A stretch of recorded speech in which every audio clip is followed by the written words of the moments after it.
for August 18th, 2025 for the Ames, Iowa market.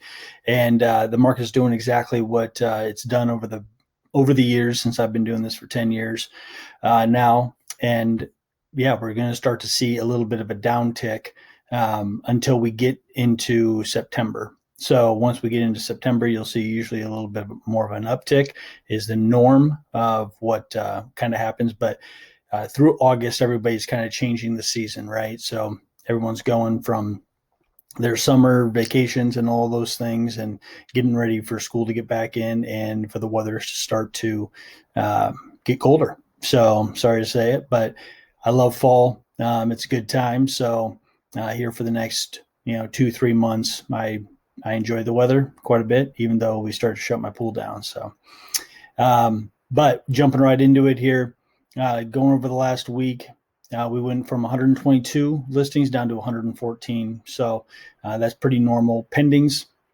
looking at 21 for the month so far, halfway through, and then 22 closed. When we look at what we did last year, looking at 43 closings. So I think we're right on track for that. Definitely, I would say.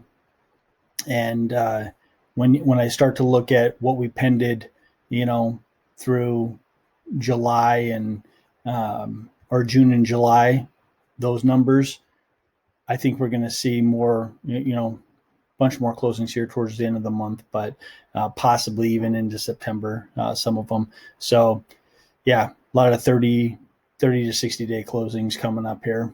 But when we start to break it down here, we're looking at 87 resale homes on the market right now. Now we're down 5, but those 5 are really represented quite a bit here through the single family home side of the house. So going from 80 to 75. Condos, we went from 1 to 2. Townhomes 11 to 10, but then new construction, 2 of those came off the market. This new construction number and what I want to key in on here with the new construction and where the market's going. Warren Buffett just put a large hundreds of millions of dollars back into the market, and he did that for Lennar Homes and D.R. Horton. So he put, I want to say it was like $800 million roughly, but that's what he invested in just recently here in the last week.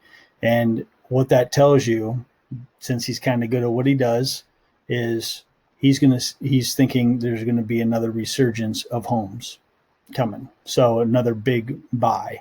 Well, that's mostly fueled most likely by the chair Fed being either removed, Jerome Powell being removed, or finishing his term out through next year. So a lot of those places, they're going to start to ramp up.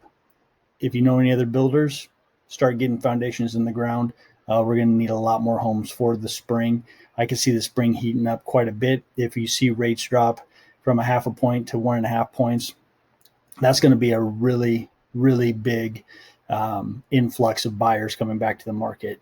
As soon as if we ever see low 5s again, you're going to start to see people taking that equity that they gained over the last 5-6 years plus, and then moving it over into something that suits them better. So yes, they may have a 2 to 3% rate right now or paid off, but what they're going to be able to jump into with the equity pay down, they're going to be able to stay pretty flat there with payments and whatnot. So that's what we're really keying in on. That's the biggest saving that it's going to have for people coming into the market and wanting to make moves, is that interest rate falling. So be paying attention to that. If you want to talk about it more, give me a call if you'd like us to take a look at your house, because you think, okay, hey, if rates get close to that 5, we want to make a move into something else.